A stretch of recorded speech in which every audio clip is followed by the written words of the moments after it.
Bismillahirrahmanirrahim. Saygıdeğer Bitlis Vicdan Hareketi gönüllüleri, düzenlemiş olduğumuz basın açıklamamıza hepiniz hoş geldiniz. Kadınlara ve çocuklara dokunmayın. Bugün 8 Mart 2019. Dünya Kadınlar Günü'nde bombaların altındaki Suriye dahil 110 ülkede meydanlardayız.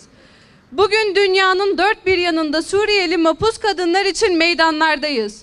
Buradan Suriye hapishanelerinde acı içinde özgürlük bekleyenleri ve meydanları doldurarak onlar için vicdanları ayağa kaldıranları selamlıyoruz.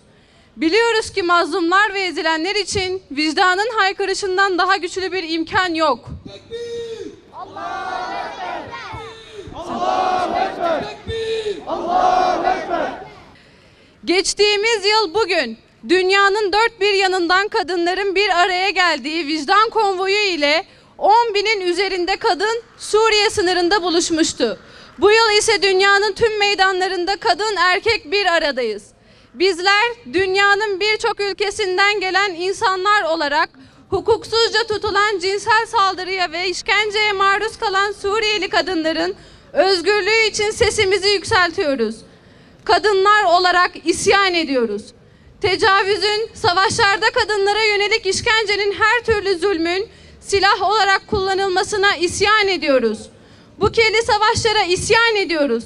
Çocukların çırpınarak ölmesine isyan ediyoruz. Zalimler için yaşasın cehennem. Hapislerde tutulan mazlum her kadın insanlığın geleceğine dair umudumuzu biraz daha kaybettiriyor.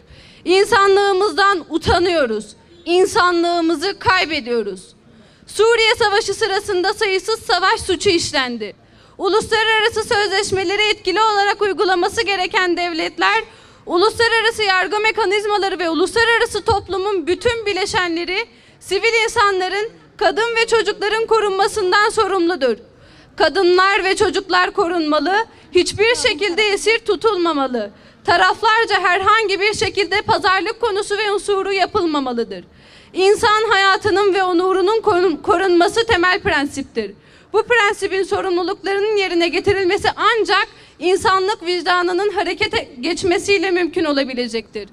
Kadına uzanan eller kırılsın. Kadına uzanan eller kırılsın. Bu nedenle bunca acıya, bu kadar ölüm ve zulme artık yeter diyoruz. Dünyanın her yerinden vicdanların sesi olarak şehirlerin meydanlarından Suriye'ye sesleniyoruz. Suriye rejimine ve ortaklarına sesleniyoruz. Hemen şimdi tecavüzü savaş silahı olarak kullanmayı bırakın. Hemen şimdi kadınlara acımasızca yapılan bu işkenceyi durdurun. Hemen şimdi tüm Suriyeli kız kardeşlerimizi serbest bırakın. Bırakın evlerine dönsünler, bırakın ailelerine kavuşsunlar.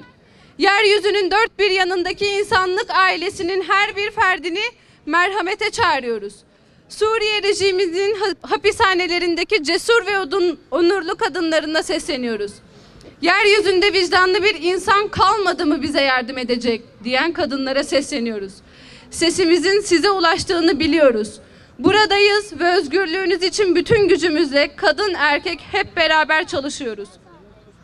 Pes etmeyeceğiz, sizden asla vazgeçmeyeceğiz. Biz şahitleriz ve şahitlik ediyoruz. Mazlumun mazlumiyetine, zalimin zulmüne ve sessiz seyredenlerin mesuliyetine şahitlik ediyoruz. Sadece ve sadece adaletten yana, mazlumdan yana tavır alıyoruz. Biliyoruz ki bu aynı zamanda insanoğlunun geleceğine ve bugün zulmeden zalimlerin masum çocuklarına dahi insani sorumluluğumuzdur. Görevini yapmayanlara, eksik yapanlara da şahitlik ediyoruz.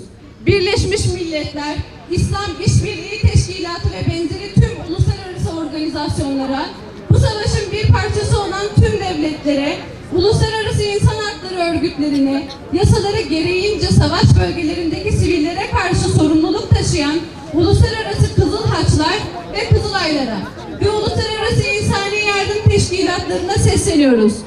Haydi tüm imkanlarınızı seferber ediniz. Masum bir insana özgürlüğünü vermek yeryüzündeki en kıymetli insani yardımdır. Haydi Şimdi ve daha fazla gecikmeden ve sesimizi duyan herkesi bu hareketi desteklemeye, karar alıcı kişi ve kurumlara mektuplar göndermeye, web sitemizdeki imza kampanyasına katılmaya ve yaymaya, her türlü çabaya ve duaya davet ediyoruz. İnsanoğlunun merhameti ve vicdanın ortak sesi kitle imha silahlarını susturacak, hapishane kapılarını kıracak en büyük güçtür. Çünkü insanız ve herkes için insanca yaşam istiyoruz. Suriye zindanlarındaki son kadın ve son çocuk özgür oluncaya dek ayaktayız. Tekbir! Allahu Ekber! Tekbir! Allahu Ekber! Göreniyor, otağımız yanıyor, bir damla su veremiyor.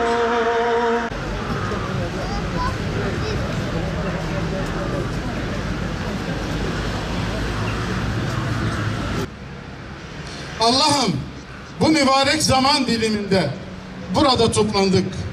El açtık, sana yalvarıyoruz. Yalvarışlarımızın sana ulaşmasına ve dergâh-ı izzetinde kabule şayan olmasına mani olan günahlarımızı affeyle. Amin. Allah'ım ümmetin zilletine mal olan gafletimizi bertaraf eyle.